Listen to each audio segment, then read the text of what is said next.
What if the secret to massive success isn't at all what you think it is? What if it's hidden, not in the big, grand gestures, but in the small, seemingly insignificant habits you do every single day? Today, we're going to explore how some ancient wisdom can totally transform your approach to growth. We're going to see how the smallest seeds, when they're planted the right way, can yield the most incredible results. I mean, think about it. In the high-stakes world of venture capital and tech startups, we are absolutely conditioned to chase the unicorn, right? The billion-dollar valuation, the explosive growth, that headline-grabbing IPO. We're taught that to make a real dent in the universe, you need a massive initial investment, a huge team, and this grand vision right from day one. We celebrate the destination, but somewhere along the way, we've kind of forgotten about the journey. But what if we've been looking at this whole thing wrong? What if the greatest achievements don't actually start with a bang, but with a whisper? There's this powerful truth that says every skyscraper began as a single blueprint. Every forest began as a handful of dirt and a few microscopic seeds.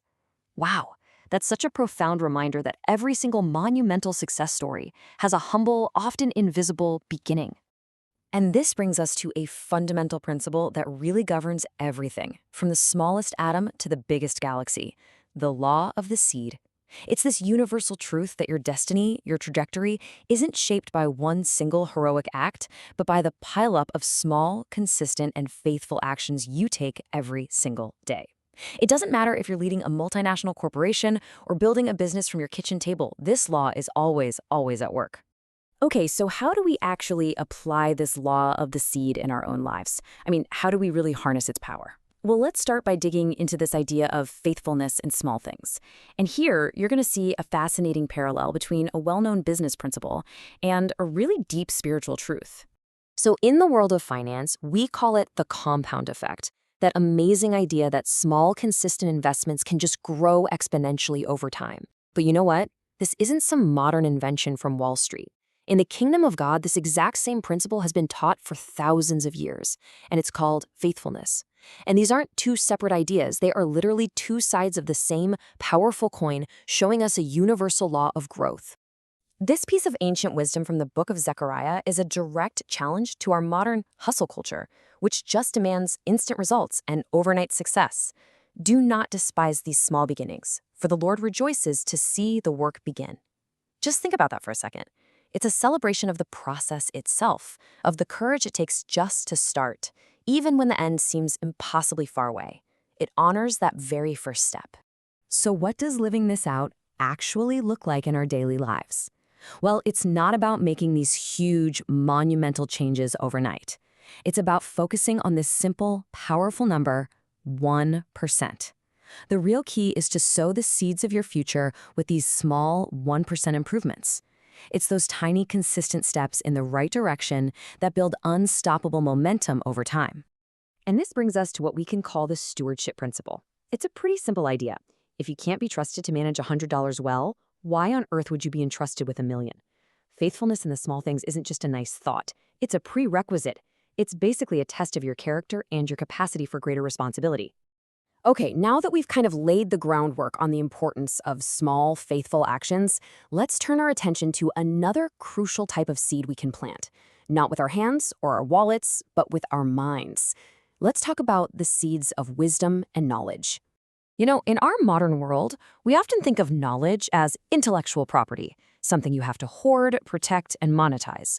But the biblical framework offers a completely different perspective.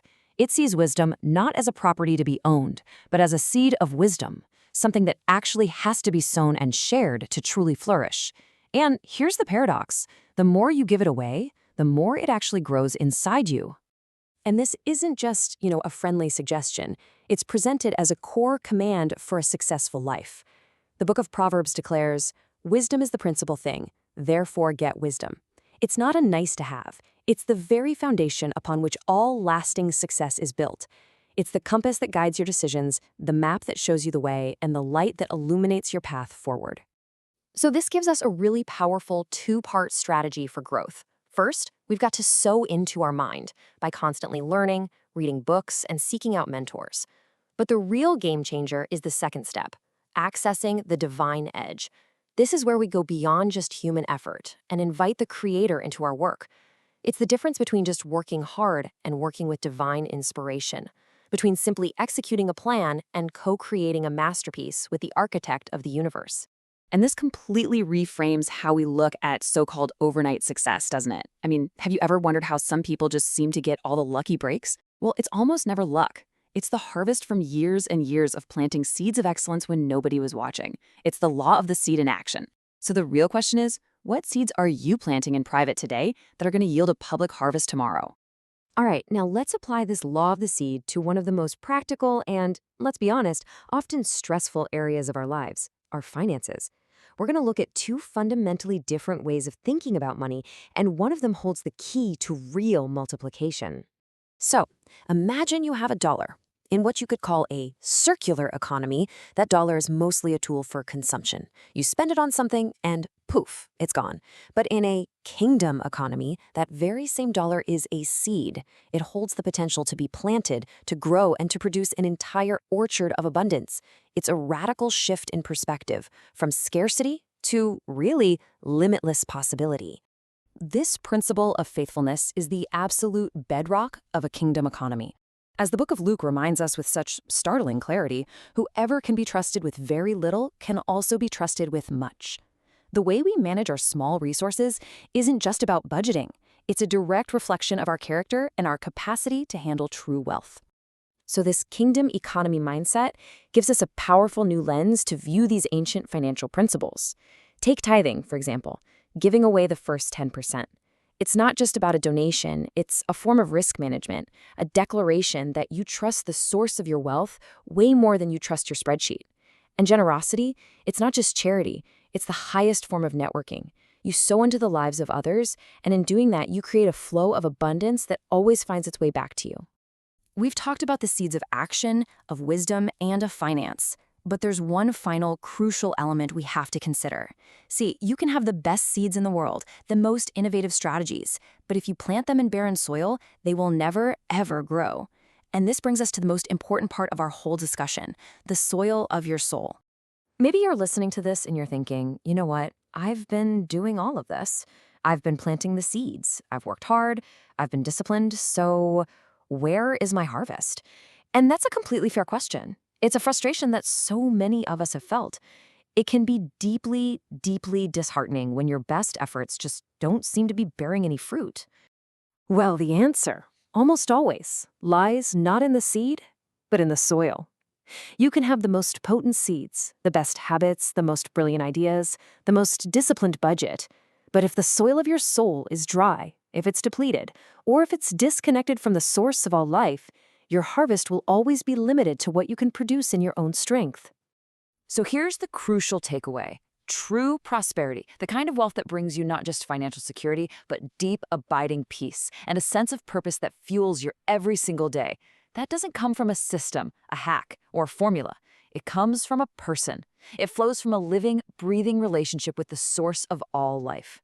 So it's time to shift your focus. Stop fixating on the size of your seed, your limited resources, your perceived weaknesses, your past failures. Instead, lift your eyes and just behold the greatness of the God who designed that very seed with an infinite, explosive capacity for growth. The power was never really in the seed. It was always in the sower. As we come to a close, I just want to leave you with this one question to carry with you. What small seed will you plant this week? What single faithful action can you take, entrusting it to the Creator, that has the potential to create a harvest that's beyond your wildest imagination? Don't despise the small beginnings. Keep planting. The harvest isn't just possible, it's promised.